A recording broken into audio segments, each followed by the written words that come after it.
চলো প্রথমবার ডমিনার হাতে পড়লো, দেখা যাক কেমন। তো ফাইনালি আমরা বনভীতির হেসেল থেকে বেরিয়ে যাচ্ছি।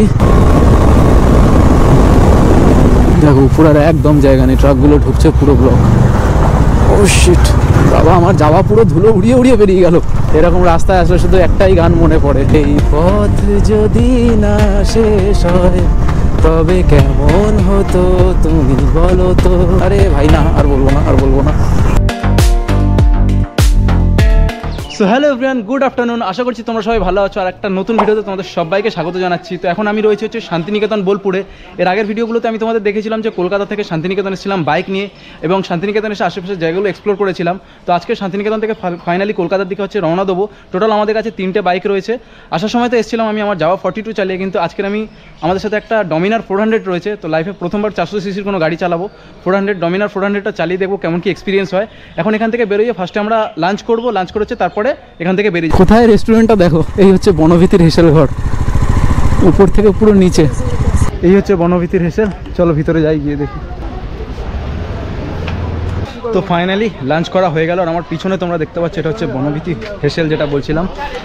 একবার রেস্টুরেন্টটা দেখো কি দারুণ লাগছে। আর এদিকে হচ্ছে এখানে কাউন্টার, আর এখানটায় শুধুমাত্র যে খাবার দাবার পাওয়া যায় তা না, এখানটায় তোমরা আসলে এখানটায় স্টেও করতে পারবে। 2 বেডেড এসি রুম স্টার্ট হচ্ছে এখানটায় 1500 থেকে। খুবই ভালো এদের খাবার দাবার। যদি বলি মানে মেনু আমি সাইডে স্ক্রিনশট দিয়ে দেবো, তাও দেখে নেবে। 160 টাকা করে হচ্ছে ভেজ থালি। তার মধ্যে হাজারো রকম আইটেম রয়েছে, ডাল রয়েছে, 2 রকমের সবজি রয়েছে, আলু ভাজা রয়েছে, তারপরে হচ্ছে তোমার চাটনি, পায়েস, পাঁপড়, হেনা তেনা, আর সব কিছু আনলিমিটেড 160 টাকায়। তো দারুণ সিস্টেম। তবে কি স্টেশন থেকে একটু ভিতরের দিকে, মোটামুটি 8 কিলোমিটার ভিতরে আসতে হবে স্টেশনে। তো চলো খাওয়া দাওয়া হয়ে গেলে এবার তাহলে আমরা এখান থেকে রওনা দেবো সোজা বাড়ির দিকে। এখন ঘড়িতে টাইম হয়ে গেছে পুরোপুরি 3:30 বাজে।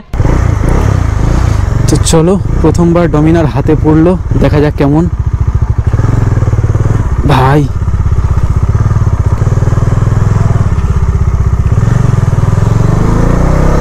তো ফাইনালি আমরা বনভীতির হেসেল থেকে বেরিয়ে যাচ্ছি। আর হেসেলটা এরকম রাস্তা থেকে অনেকটা নিচে, দেখতে পাচ্ছ এরকম কতটা উঁচুতে আমাদের উঠতে হচ্ছে এই জায়গাটা। তো চলো এবার সোজা হয়তো আমরা গিয়ে সেই শক্তিগড়ের কাছে একবার ব্রেক নেবো। ওখান থেকে দোকান থেকে ল্যাংচা ফ্যাংচা যদি কেনা হয় বাড়ির জন্য সেরকম কিছু, বা টি ব্রেক একটা নেবো। বাকি তারপরে আর কোথাও দাঁড়ানো সেরকম প্ল্যান নেই। আর এখন ঘড়িতে টাইম হয়ে গেছে, দেখতে পাচ্ছ 4টে বাজতে 5 মিনিট বাকি। আর মোটামুটি দেখাচ্ছে 4.5 ঘন্টা মতো লাগবে। এখন জানি না কলকাতার দিকে কেমন আছে ওয়েদার। এদিকে তো পুরো দেখতে পাচ্ছ আকাশ মেঘলা, কলকাতার দিকে হয়তো বৃষ্টি বৃষ্টি হচ্ছে। চলো দেখা যাক কতদূর কি হয়। তো দেখতে পাচ্ছ এখন NH 2B-তে আছি। আরামবাগ 102, কলকাতা 156, বর্ধমান 53, আরও অনেক কিছু আছে, সবটা দেখতে পারলাম না। তো একটা জিনিস যেটা বুঝতে পারছি, বোলপুরে তোমরা দেখতে পাচ্ছ রাস্তার কোনো তুলনা হবে না। প্রত্যেকটা রাস্তা, যদিও আমরা ন্যাশনাল হাইওয়েতে উঠে গেলাম, এখন ভিতরের রাস্তাও যতক্ষণ ছিলাম পুরো মাখনের মতো রাস্তা। প্রত্যেকই সামনে অবস্থা দেখো, অজয় ব্রিজ, এটা মানে অজয় নদীর উপরে অজয় ব্রিজ। রাস্তায় কাজ হচ্ছে ফুল টু। নদীতে এক ফোঁটা জল নেই, পুরো শুকিয়ে রয়েছে। ফুল অফরোডিং রাস্তায় চলে এসেছি। যাওয়ার সময়ও মাঝখানের এই কিছুটা পোর্শন পড়েছিল, এখানে রাস্তার কাজ হচ্ছে, পুরো ভাঙাচোরা রাস্তা, ফুল অফরোডিং করতে হচ্ছে। সামনে রেল লাইন গেছে দেখতে পাচ্ছ, আর তার তলা থেকে ছোট্ট একটা টানেল মতো, একদমই ছোট্ট একটা টানেল। মানে এই যে ট্রাকগুলো ঢুকছে সাইড আর এক ফোঁটা জায়গা নেই। দেখো উপর আর একদম জায়গা নেই, ট্রাকগুলো ঢুকছে পুরো ব্লক। ও শিট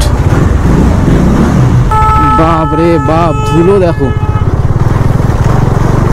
বাবা, আমার যাওয়া পুরো ধুলো উড়িয়ে উড়িয়ে বেরিয়ে গেল। ও সামনের ভিউটা একবার দেখো, মাঝখান থেকে রাস্তা, দুধারে যতদূর চোখ যাচ্ছে শুধু ধান ক্ষেত আর ধান ক্ষেত। এরকম রাস্তায় আসলে শুধু একটাই গান মনে পড়ে, এই পথ যদি না শেষ হয় তবে কেমন হতো তুমি বলো তো, যদি পৃথিবীটা স্বপ্নের দেশ হয় তবে কেমন হতো তুমি। আরে ভাই না, আর বলবো না, আর বলবো না। তো ভাই চলো, অনেকক্ষণ পরে একটুখানি লং স্ট্রেচ পেয়েছি, একটু টেনে দেখা যাক। চল মেরে শের।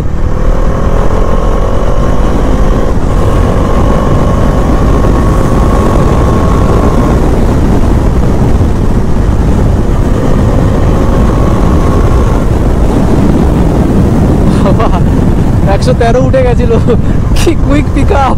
সামনে আরো টানা যেত রাস্তা, সামনে দেখতে পাচ্ছ।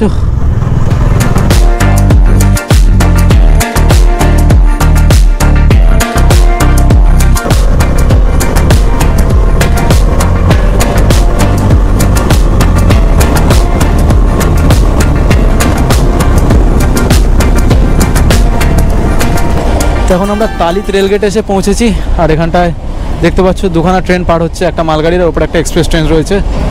আর হোমস্টে থেকে বেরিয়ে এখনও পর্যন্ত প্রায় 53 কিলোমিটার এসছে, আর এখান থেকে এখনও শক্তিগড় বাকি 20 কিলোমিটার, আর টাইম হয়ে গেছে 5:40।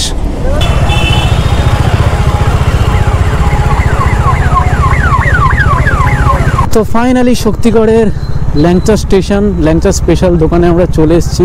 যাওয়ার দিনও আমরা ঠিক এই দোকানটা থেকেই ল্যাংচা খেয়ে গেছিলাম, মানে ব্রেকফাস্ট করে গেছিলাম।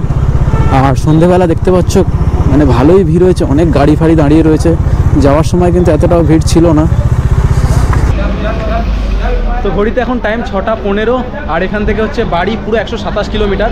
এখন এই শক্তিগড়ের ল্যাংচা স্টেশনে দাঁড়িয়েছি, এখান থেকে বাড়ির জন্য একটুখানি ল্যাংচা নিয়ে নিচ্ছি, কারণ আর কখন আসা হয় না হয়, বাড়ির লোকের জন্য কী বা নিয়ে যাবো।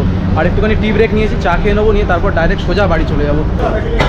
তো দেখতে পাচ্ছ এই ল্যাংচাগুলো হচ্ছে 10 টাকা করে পিস, 10 টাকা, একটা 15 টাকা পিস।